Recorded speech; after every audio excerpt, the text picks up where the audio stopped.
Hi, everybody. Welcome to my channel. I'm Amanda. If you like my channel, please like and subscribe. Hit the notifications bell.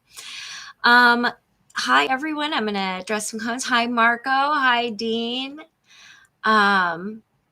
So I'm here. Haven't been online in a while. It's been really rough. I've had a really rough couple weeks. Not necessarily because anything's like, well, there's a few things that are, it's been rough. So, it's, I don't even know how to describe it. It's been work, work, work, work, work. It's all good. It's just sometimes I get really, really exhausted by having to fight so hard for just basic needs to be met, and to consistently and constantly dispel stereotypes and judgments and other things, not just with the unhoused population, but with myself as well. I am still a human rights commissioner, but I did resign my position as co-chair. And that's one of the hard things with brain injury, right? Is that sometimes, I was super excited about, but honestly, the behaviors that I have, which are very interrupty, and I talk over and I get excited, and there's, the frontal lobe, I have impulsive issues, and it gets compulsive, which means I will talk and talk and talk. And the more stressed I am about it, it will happen more. And so I had to just decide that for the sake of everybody's sanity,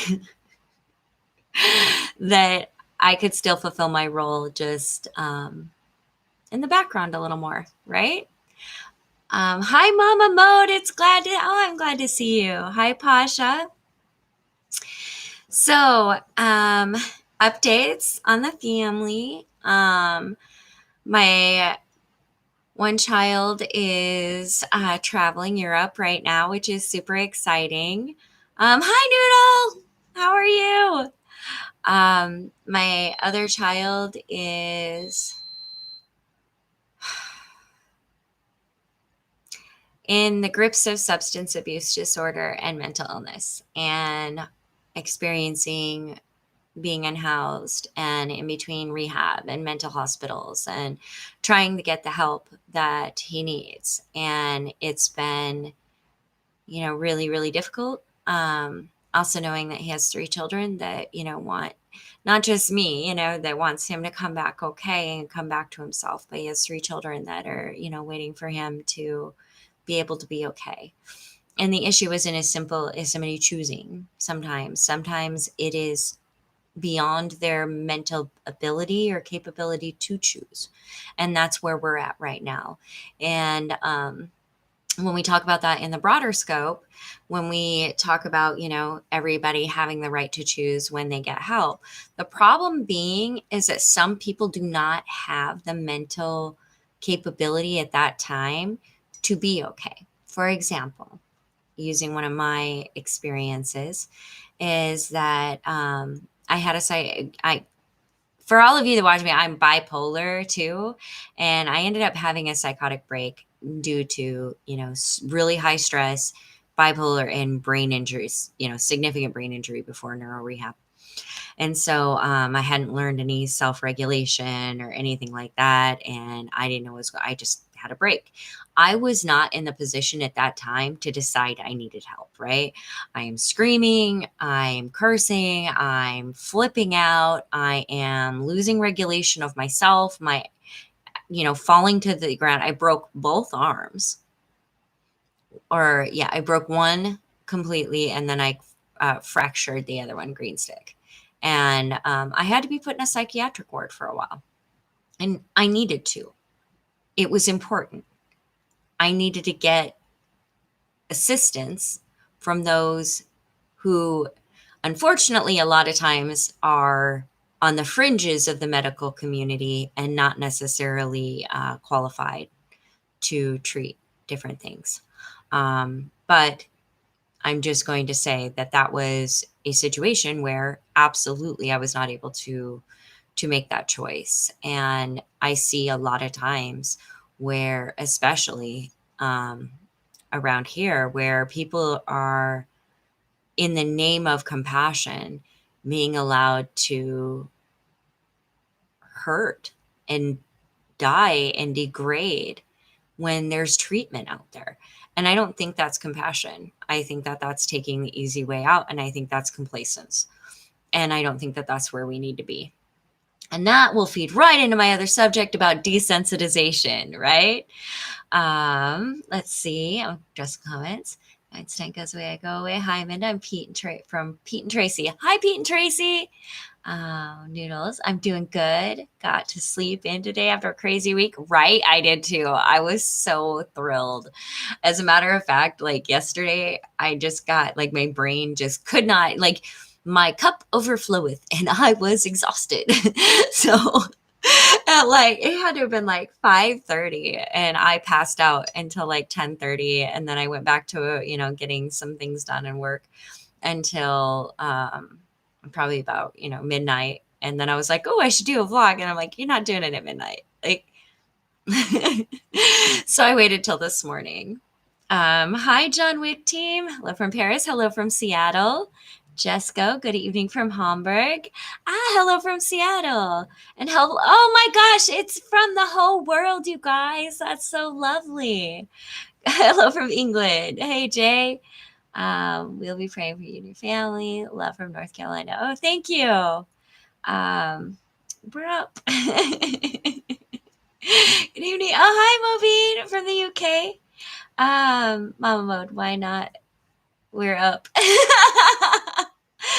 I always like I don't know what the perfect time is to go online, and I've been like, oh, hello from Kelso, Washington. Hello from Seattle, Washington. Whittier, California. Hello, Rotary Power. Yeah, I never know the right time, and like this whole week I've been like, you need to get on and do a vlog. But with the way that and work's going well, like I was able to catch up. It was, we're working on this these things to get help to can't really talk about right now, but to get help where it needs to be immediately. And so there's a lot going on and a lot of meetings and sometimes dual, and it's like but I caught up and things were going good. But that didn't mean I wasn't emotional, right? Oh, and I was talking about my kids, and I left off on my son, and my other child is also doing really well here, and ended up fostering some kittens, which was really cute. So desensitization. So I've noticed lately that we have become, and it was, I've always known, because I've been desensitized, right? Like to the point so much so that when somebody's been assaulted or, I've been in situations where I know from logic that I should be reacting like, oh my God. And I'm not. I just don't. I save the emotion for, like my work that I'm passionate about, but I tend to just kind of switch off. And I think that,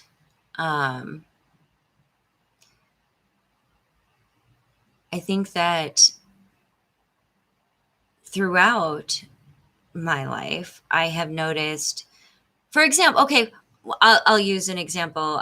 Columbine, right? I was 16, not quite, yeah, 16 when it happened. And we watched it all take place. And that was something that was out of the scope for us, right? It was just horrifying as a nation. And, we didn't understand it. And then all of a sudden it started to kind of, we were appalled still. And now it's just something that's part of the news. Once the pandemic reached desensitization portions and the majority of people are like, we want to get back to life. We don't really care how it affects other people. Our lives have been affected. And then, of course, the government, we are based on our production. So if we're not producing, then, the shareholders aren't getting their monies. So there's this whole sphere where we are continuously traumatized, right? Whether that be through poverty, through generational trauma, through, horrible events, the pandemic.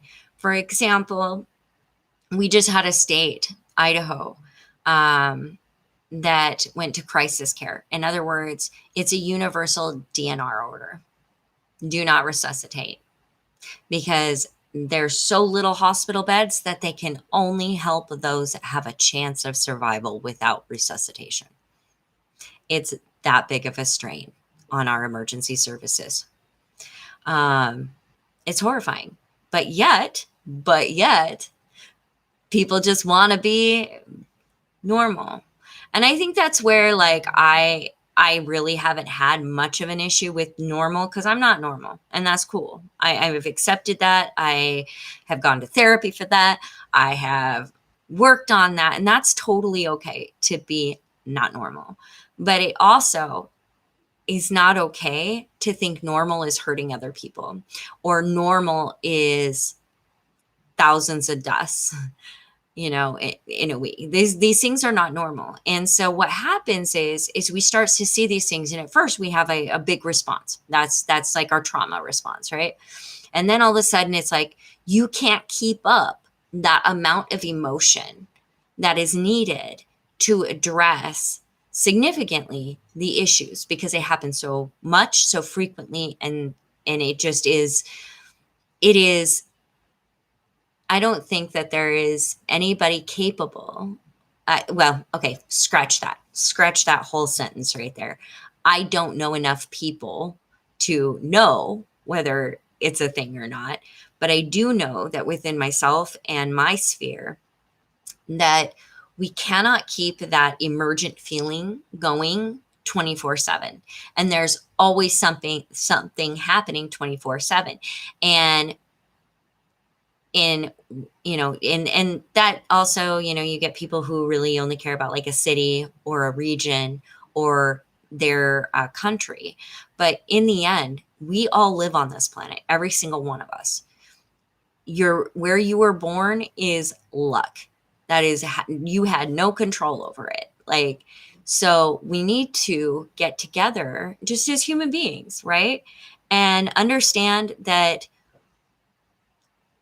what affects you affects me. I may not see it personally, but somewhere in my sphere, things that are affecting the world affect me too.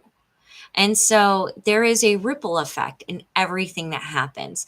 And so for myself, I want to make sure that while I am desensitized to the initial shock, that I continue to ruminate on that and understand that and work with that, so that I don't become complacent in these issues.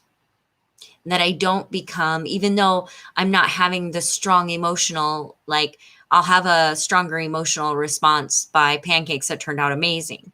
So I know that I dissociate and I'll remove myself. So I want to make sure that in my head always is the fact that regardless of desensitization, guys, my words, regardless of desensitization or dissociation, these things still matter. They are still prevalent and they need to be stopped.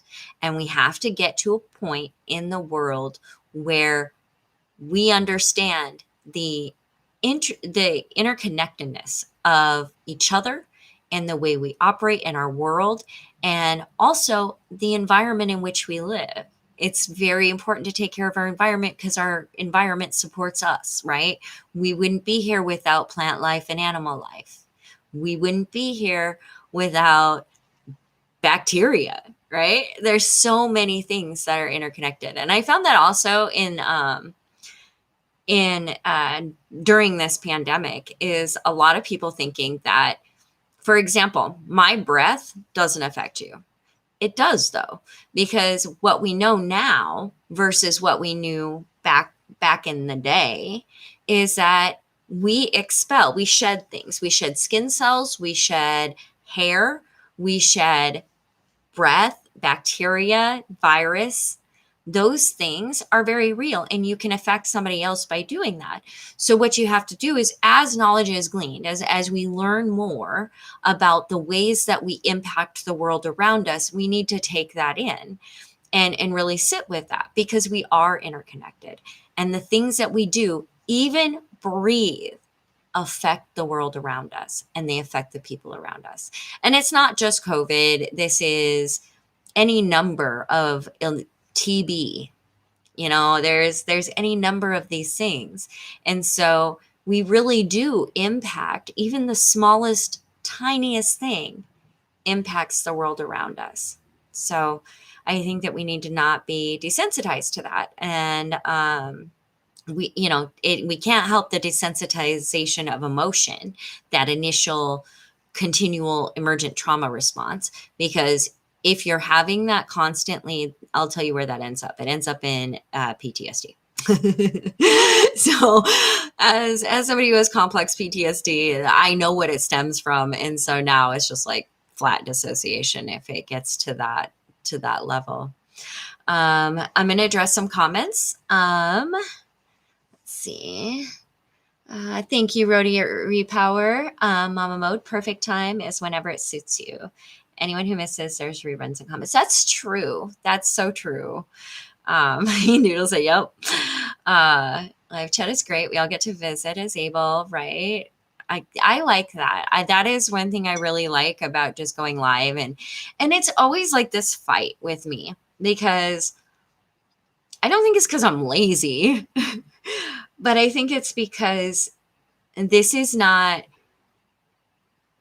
full time. This is something for me to connect with people and share my journey, and hopefully have them feel like, they can share their journeys as well. And just really,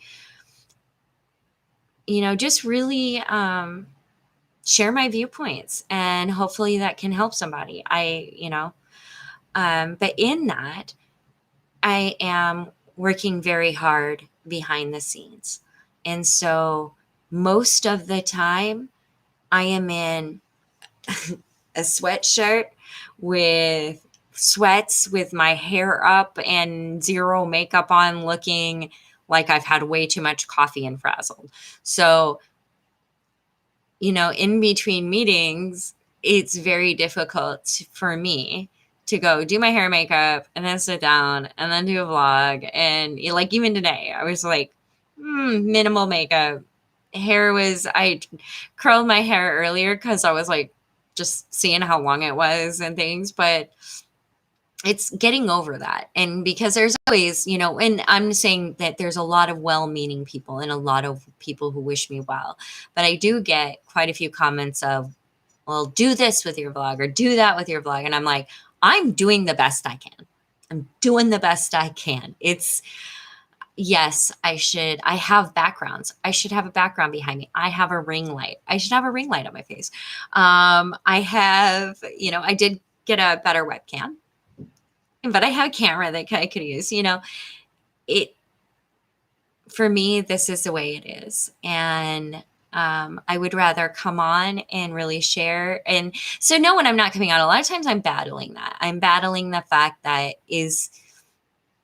am I enough to come on? Because usually that's like a self, like I have to really watch attacking myself. Like my rule in life is everything else, out there can traumatize. Like that's traumatic. And sometimes you can't help getting traumatized by the world and what's out there. But the last person my trauma should come from is me.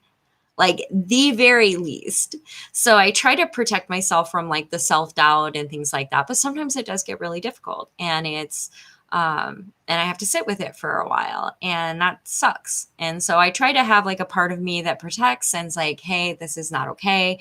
If, somebody else was speaking to you this way, you light up. So Um, Foster kittens are the cutest they are. Mobeen, I've been waiting to see one of your live streams for so long, but the time difference in the UK. Yeah, I think that's what I forget on timing too, is that I do have viewers all over the world. And it's not about like it is okay to go on if I'm up at 2 or 3 in the morning. Because I found actually, I have my I am the primary caregiver, or not the primary breadwinner, that's their mother, and she provides their home and things like that. But other than the mother, I'm the primary caregiver.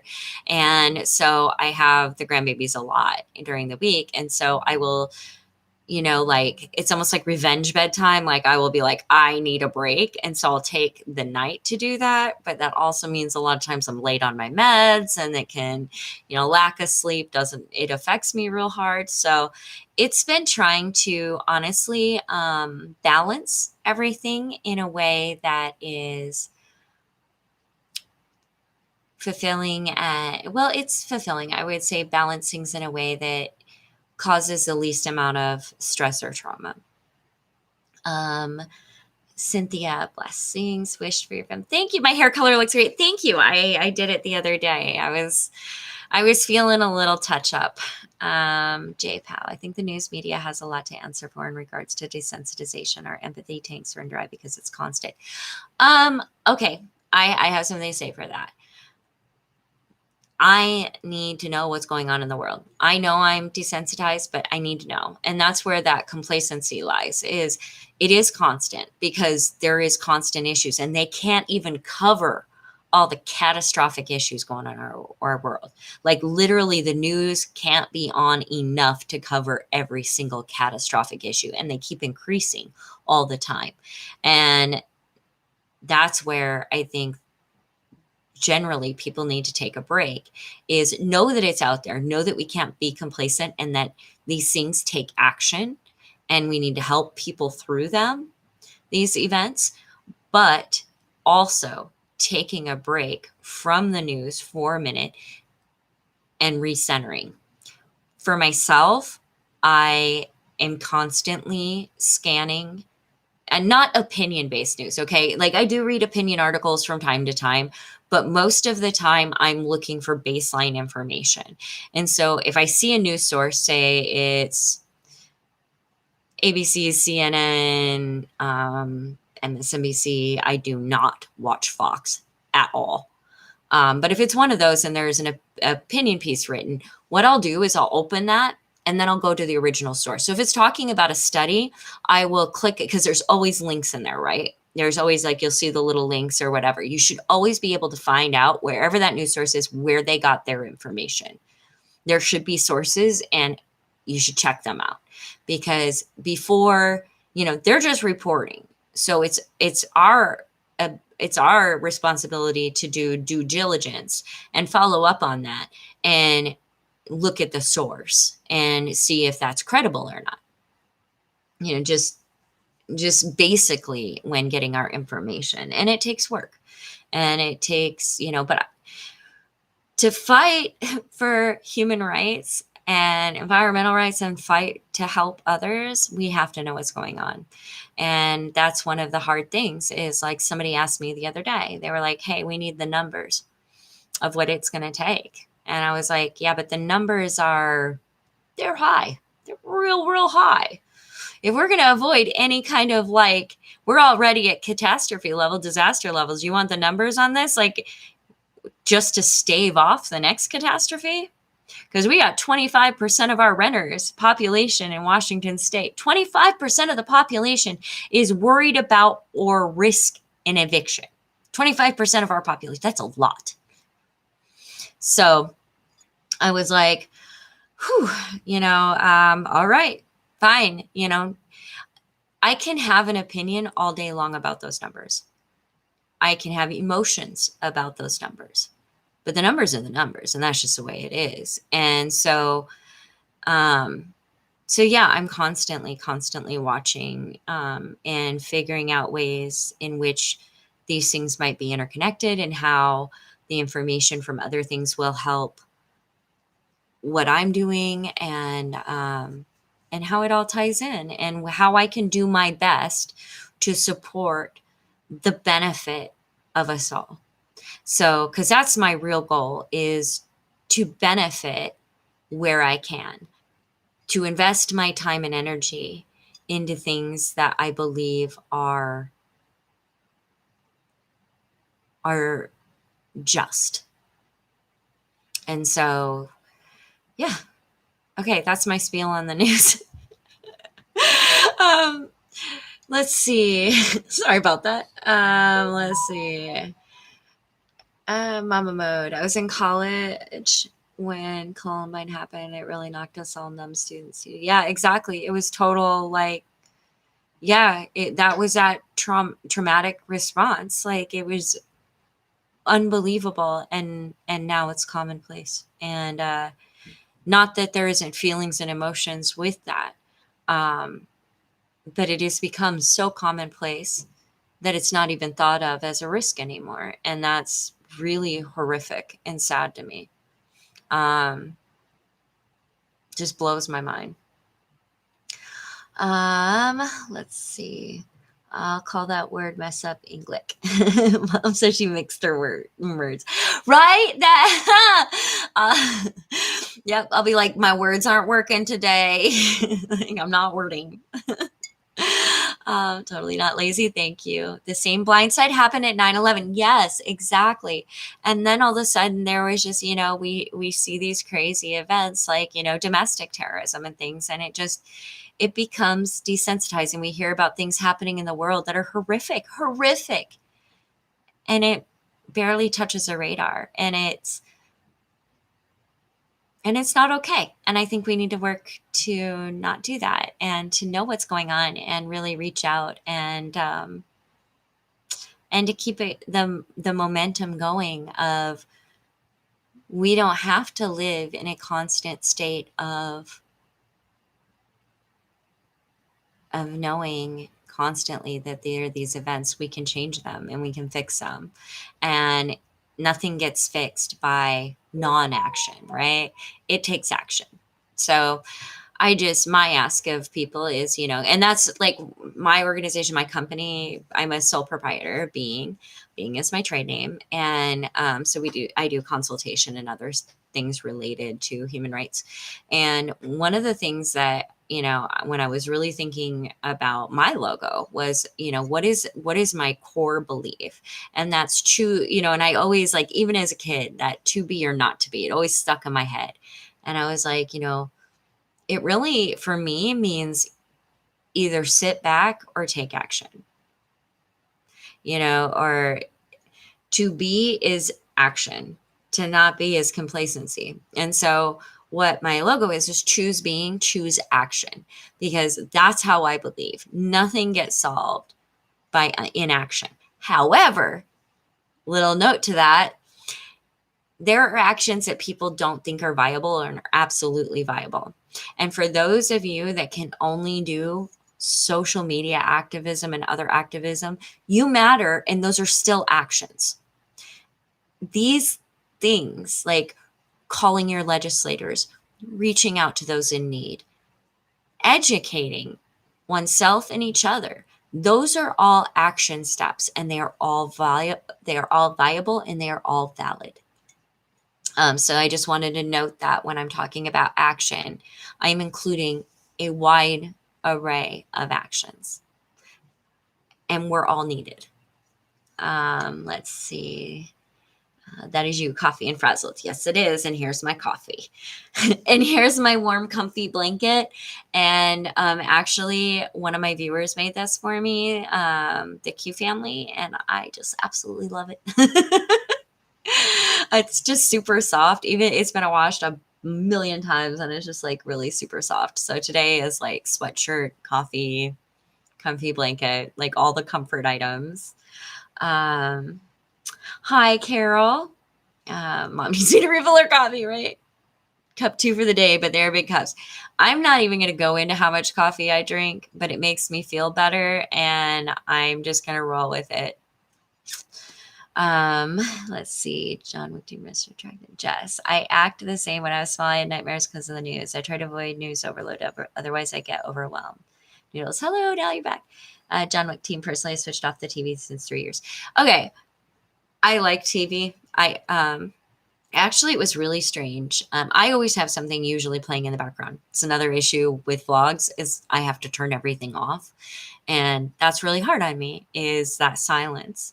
And so our power went. It's okay because I'm interacting with like chat and stuff. Um, but it's very hard for me to have silence. Even when I was unhoused, I'll try moving around. I will try doing something with my hands, singing, anything. Because silence in my head will turn to white noise real quick. Like, not good white noise, like staticky, like, because it's too much. There's always thoughts running. This isn't a controlled thing. The parts of me that are a little separate but all together will argue, and it gets insanely loud up there, and I'm good on all of that. So I am guilty of just playing random stuff on the TV or music, and I usually have phone in hand because all my work I do is usually virtual, and so it's constantly setting up and getting meetings done and being informed about what is going on in the populations within the area, reaching out to others, networking. It's a lot. It's a lot, and but I have to also know I can't take action if I don't know what's going on. So I consistently I will take a couple days and break from news, but for the most part, I search out stories. So I'm not like necessarily letting just anything enter my piece. I'm searching out things that are going on to try to find some sort of solution. And if not a solution or a cure, we can find ways to help each other through things, such as natural disasters. We really, in all honesty, for poverty and climactic events, have a syndromic surveillance system that is watching out and making sure that we can center our disaster efforts as soon as those bells are triggered and I'm not talking about personal surveillance, okay? Get that out of your head. That's not what that's about. Syndromic surveillance is surveillance of syndromes, things that are happening, not individuals. So I'm going to separate that right now because I know people hear surveillance and it causes that feeling. And that's not what that is about. What it is about is measuring different points, like different syndromes or events to make sure that we're like, once that score hits on certain levels, now we wouldn't know until like it's almost there. But with syndromic surveillance, we'd be able to tell before the event is a catastrophe or becoming a catastrophe and do what's needed in time. So let's see. Couple of creamer choices to an in-house for the icky gray day, sunshine and a cup. We are having insane rain, and it's crazy because we're in Seattle. It's called the rainy city, but we have not had any. Actually, it's raining again. If you all could just wait here for just a second, I have to go let the row in because she's not thrilled. Robot, oh, come on in. Is it rainy? Is it rainy? Is it all rainy? Come here and say hi. Come here. Come here. No, we're not playing with the toy. I'm not throwing the toy. That's not what's happening. Okay. She went to go find her toy. I don't think she quite understands that I meant for her to come say hi online. Rowan, come here. Come say hello. Come here. Come here. Come here. Come here, say hi. Tell me to say hi. Tell you to say hi. And she just tried unplugging the TV. Great. That is my girl. I love her so much. Let's see. Silence is not comfortable with me either. Brad brain tapes or videos play. I get the need for some kind of live sound. That is for me. Pause to play over that. Yeah, exactly. And I'm not sure why it's that way, but I've learned, and this is something that happened this last week, is I usually will tell a colleague or whatever that I feel is safe about my injuries and the effects that that causes and the behaviors to watch out for. Because the last thing I want to do is dominate conversations, right? And that can happen. And then if I dominate, it'll just be rambling anyway. So it's just not important. So I usually let a colleague or something know when hey, if you see these behaviors, please just have me just be like, okay, move on from me, mute me, whatever you got to do. I feel safe to know that you know this. But I had to come clean with a big group of people because some of those behaviors were taken the wrong way and I hadn't told anybody yet. And so I had to be like, this is hard. And I'm coming out and saying, hey, these are behaviors that I have. I am well medicated under stressful situations. Sometimes medication does not work as well, but this is the way I am, and it's because I'm disabled.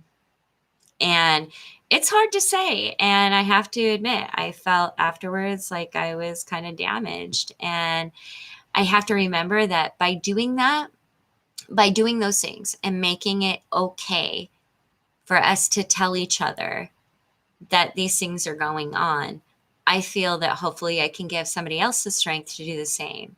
Because I've noticed a huge shift in judgment and pain if I just let people know. Um, the things that I was always worried about, that people would think me less than intellectually or whatever, don't matter, because what other people think of me is none of my business. It's how I live my life and the way I live it. So had to get to that point, and now I just let people know. And I had kind of forgotten that, and my little lack of self-confidence there. And once I did, I feel tons better. Um, let's see. Oh, Rowan, isn't she lovely? She was trying to show off her toy, yes, because if I tell her to say hi, almost always she will go to find a toy for somebody. Um, let's see, what are you working now? Okay. So I have my own organization, Being, and we do consultation, outreach, education, and speaking events. I am a member of NAEH, which is National Alliance to End Homelessness. I'm a member of NCH, which is National Coalition of Homelessness. And then I am a community liaison for the unhoused for City of Seattle, DON, independent contractor. I am a paid consultant for Homeless Alliance for All. I am a contract consultant for One Health Clinic. I am a volunteer and advocate for Shelter App, and I am a Seattle Human Rights Commissioner. I also will be doing a public speaking event for Agape in California. That will be not this Tuesday, but next Tuesday. And I will be a panelist in a workshop in our National Alliance for Ending Homelessness virtual conference. So, and then I sprinkle that with 3 grandbabies under the age of 5. And any time I have for painting, which I wish I had more time for, and photography, which I also should get back into. This year was really crazy, just on the level of consistently working to really promote evidence-based and, calming, and just so much. This has been a really rocking year, but it's good and it's wonderful. And there have been, measurable changes made. And so it's huge. It's huge. But yeah, that's what I do. That's my life. pretty much everything in my life revolves around that and those babies. I have very little time for anything else. It was funny because one of my colleagues, rightfully so, took the weekend. And I remember I was so frustrated. I was like, really taking the weekend? Like, it's just emails. And I'm like, just because you don't set down your phone doesn't mean other people shouldn't. And I was like, check yourself and check yourself. And I did. I checked myself, and I'm setting down my phone a little bit this weekend to not answer emails and not do the work. And I am going to maybe even play some video games, because I don't think I've been able to play video games probably in like 8 months, 6 months. It's been pretty crazy. So yeah, that's me in a nutshell. I feel that I am an advocate, a fighter for those who are vulnerable, and even those who don't even realize that they're vulnerable to things. And so I want to make this world a better place. And I am persistent and passionate and really stubborn, extremely stubborn. And,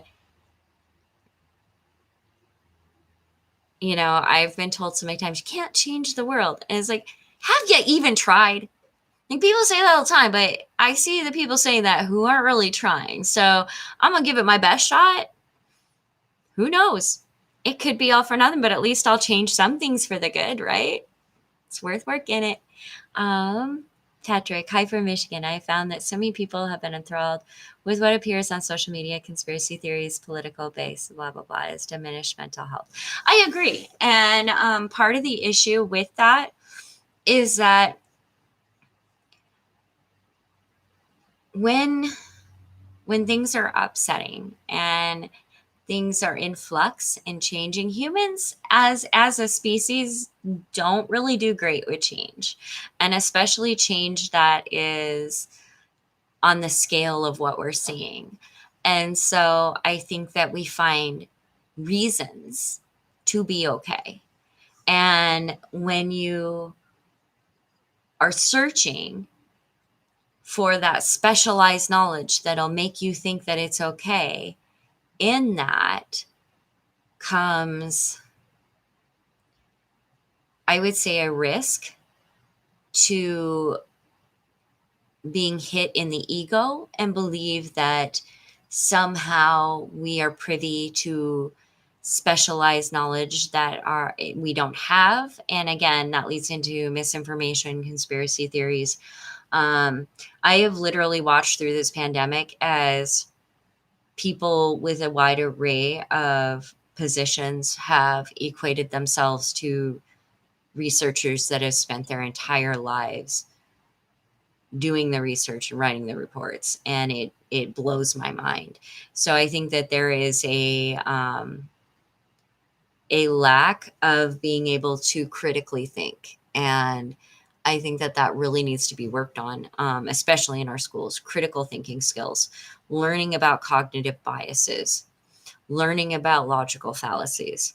All of those things are really, really important to critical thinking and being able to sift through the barrage of information that comes at us. So that's how I handle that, is if I find myself thinking at any time that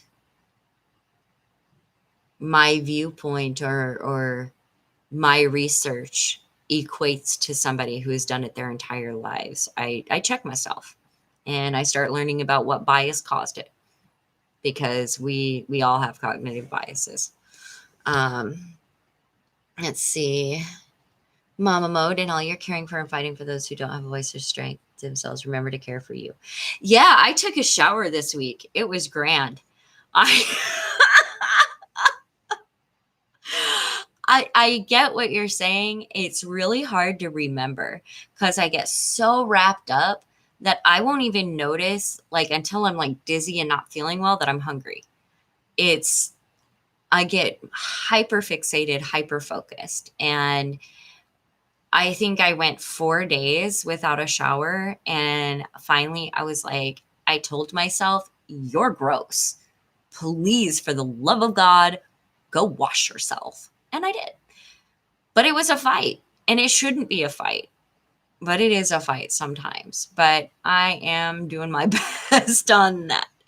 And the sleeping, I have been a little more forceful with myself about, because lack of sleep can really mess me up, and it's long-term consequences.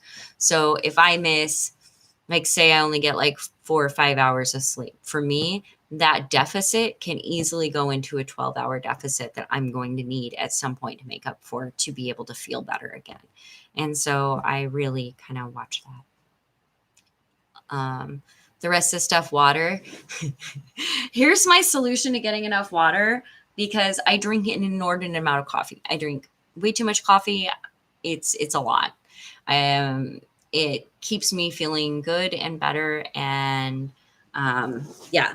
So here's what I do is I have jugs like this, and I fill them with water, and there's one in the kitchen and there's one here. And every time I have coffee, because I'm also on, I think it's called a diuretic, and because I have pulmonary edema, and so my legs will retain water really bad, and so I have to get enough water because of that to like flush it. And so I will, yeah, I'll hold these around the house, and then I just chug them down. And by the time I've noticed it, I've almost, I've gone through half of one, and I'm like, okay, I got my water for the day. Weird, strange habit, especially when I can just go get a glass of water, but this works for me. It is what it is. So, Patrick, ruts are real. Yes, absolutely. So, you guys, I appreciate you all deeply, and I'm not going to promise to be back on in any length of time, but I am hoping, because I do have some bananas that I need to make into banana bread, that I can come back on and do that with you guys. Also, you guys, I have started a TikTok, so I would love subscribers there too. And of course, Amanda Day Richer, her Instagram. You guys can always follow me. And I appreciate you all so, so much. And I hope you all are doing well. And if you're not, know that I am sending tons of well wishes your way and sending love. And there is somebody who is thinking of you all and wishing you the best. So, hi, Sandy. Glad to have you here, newcomer. I'm going, yep, me too. Till my sugars are about bottom, I forget to, which why, yep, exactly. Water is life. Yes, you are using a good tool. It's working for you. Absolutely. Thank you guys for joining me. I appreciate you all deeply, and I will talk to you later. Bye.